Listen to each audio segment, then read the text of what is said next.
തെന്നിന്ത്യൻ നടി സൗന്ദര്യയുടെ മരണത്തിൽ നടൻ മോഹൻ ബാബുവിനെതിരെ ആരോപണം. സൗന്ദര്യയുടേത് അപകട മരണമല്ലെന്നും കൊലപാതകമായിരുന്നു എന്നുമാണ് പരാതി. സൗന്ദര്യ മരിച്ച് 21 വർഷമാകുമ്പോഴാണ് പുതിയ ആരോപണം ഉയർന്നിരിക്കുന്നത്. മുജീബ് റഹ്മാൻ ചേരുന്നുണ്ട് വിശദാംശങ്ങളുമായി. മുജീബ്, എന്താണ് ഈ പരാതിയിൽ പറയുന്നത്? ഇപ്പോൾ ഇങ്ങനെ ഒരു പരാതി ഉന്നയിക്കാനുള്ള ഒരു സാഹചര്യം എന്താണ്? അജീന സൂചിപ്പിച്ചതുപോലെ സൗന്ദര്യയുടെ മരണം സംഭവിച്ച് 21 വർഷങ്ങൾ കഴിഞ്ഞ ശേഷമാണ് പുതിയൊരു വിവാദം ഉണ്ടാകുന്നത്. തെലുങ്കിലെ മുൻനിര നടനായ മോഹൻ ബാബുവിനെതിരെയാണ് ഇപ്പോൾ ആരോപണം വന്നിരിക്കുന്നത്.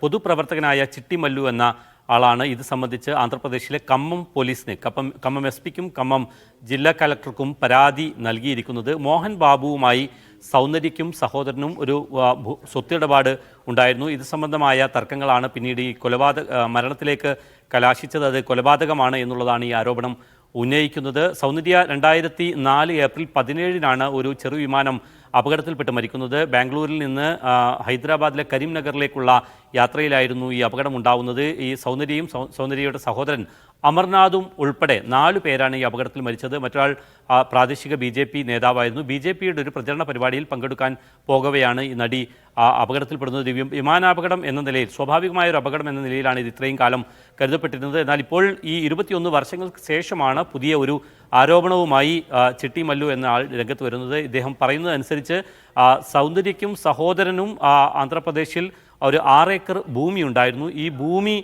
തട്ടിയെടുക്കാൻ വേണ്ടി മോഹൻ ബാബു ശ്രമം നടത്തിയിരുന്നു. അത് കൈക്കലാക്കാനുള്ള ശ്രമങ്ങൾ നടത്തിയിരുന്നു. എന്നാൽ സൗന്ദര്യയും സഹോദരനും അത് വിട്ടു നൽകാൻ തയ്യാറായിരുന്നില്ല എന്നതാണ് ഇദ്ദേഹത്തിൻ്റെ ആരോപണം. ഇതാണ് ഈ അപകടത്തിലേക്ക് കലാശിച്ചത് എന്ന് പറയുന്നു. മാത്രമല്ല, സൗന്ദര്യയുടെയും സഹോദരൻ്റെയും മരണത്തിന് ശേഷം ഈ മോഹൻ ബാബു ഈ ഭൂമി എഴുതി വാങ്ങിയതായും ഈ പരാതിയിൽ തന്നെ പറയുന്നുണ്ട്. ഈ ഭൂമി തിരിച്ചെടുത്ത് പൊതു ആവശ്യങ്ങൾക്കായി ഉപയോഗിക്കണമെന്നുള്ള ആവശ്യം കൂടി പരാതിക്കാരൻ മുന്നോട്ട് വെക്കുന്നുണ്ട്.